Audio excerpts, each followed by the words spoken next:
From pixels to pixels. How we fix and preserve classic game performances when forgotten worlds flicker back to life. A flickering screen. A chirpy, MIDI soundtrack. Suddenly, Mario's leaping across pixelated skies again. But what if those digital memories simply vanish? Let the mission begin. What developers and fans are doing to bring them back, and how tech wizards are reviving these legends on modern hardware with stunning precision. Stick around, some of what we uncover might just change the way you look at retro gaming forever. In this video, we're diving into the digital time machine, uncovering when icons fade, the problem lurking in nostalgia hardware dies. Formats degrade. 20% of all titles from the 80s and 90s are considered lost today. But it's not just crumbling discs. Legal red tape often locks classics like Silent Hill or Beyond Good and Evil in licensing limbo. And without access to the original code, revivals become nearly impossible. Alone bug fixes or resolution updates. Every console, every cartridge, every floppy is a ticking clock. Why no one noticed until it was too late. Remember that weird red tint on your old TV, or that loading screen that gave you enough time to grab a snack? Back then, those quirks were charm. Now they're warning signs and sometimes death knells. The Retro Toolkit. Rebuild in the past. To breathe life into a vintage game, you'll need 4 core ingredients. Original data, ROMs, or disk images straight from the source. Emulators. Software like Retroc that mimics the original. CPUs, hardware mods, FPGA consoles that simulate arcade-level circuitry. A single glitched block might make a boss puke pixels or worse. Crash the game.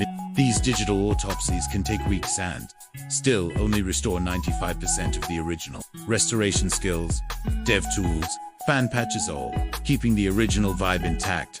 Detectives in the Code Jungle. Developer Alex puts it best. When we examine a corrupted PlayStation demo disc, we go byte by byte. Step 1. Extract raw data. Step 2. Run checksums. Step 3. Find corrupt sectors. Step 4. Log missing art or sound assets, reviving the past. 3 roads, 1 goal. Each method brings its own 1. Software emulation. Pros. Runs on PCs, consoles. Cons. Struggles with special chips. Example. Nintendo Classic Mini adjusts over 30% of hardware presets to hit 90% compatibility across 1,000 titles. 2. FPGA. Hardware pros. Hardware level accuracy. Cons.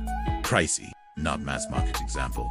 The Mr. Project open source FPGA boards running Genesis, Neo Geo, even DOS, with mind-blowing Fidelity 3 remakes and remasters.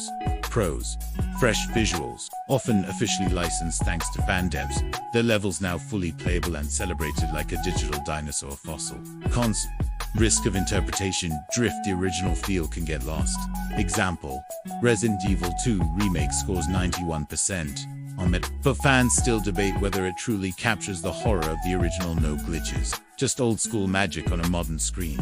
That moment, it bridges generations.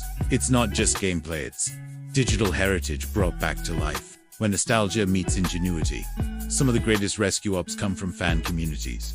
Fan translation projects. Over 500 games have been localized into 20+ languages. Patching 70% of bugs in retro titles get fixed faster by fans than studios' archival projects. Sites like Internet Archive now store over 4 petabytes of game data, and it's just the beginning. Anecdote. A retro collector in Sweden stumbled upon source code for an unreleased level in a developer's drawer. Without emulation, FPGA, and remastering, we'd lose masterpieces, soundtracks, entire experiences. This isn't just retro, it's a rescue mission for our collective play history. PC, console, mini board. Every time you load up a classic, you honor the devs and dreamers who kept it alive. That glorious moment, it all works. You press start, the emulator boots, and there it is, Link, swinging his sword with that crunchy SNES sound. 3 quick tips for your own retro quest. Back everything up. Use reliable storage to preserve your cartridges and discs. Choose the right platform. Retroc for newbies. Mr. for pros. Archive sites for collectors. Join a community. Reddit, Discord, or forums. There's help. Pat, an inspiration waiting when the pixels go silent. Preserving classic games isn't just nostalgia, it's a cultural mission. Now it's your turn. You've got the key to unlock time machines at home. What's next? Dive into the next video and explore hidden arcade relics and developer secrets that never made it into the manuals.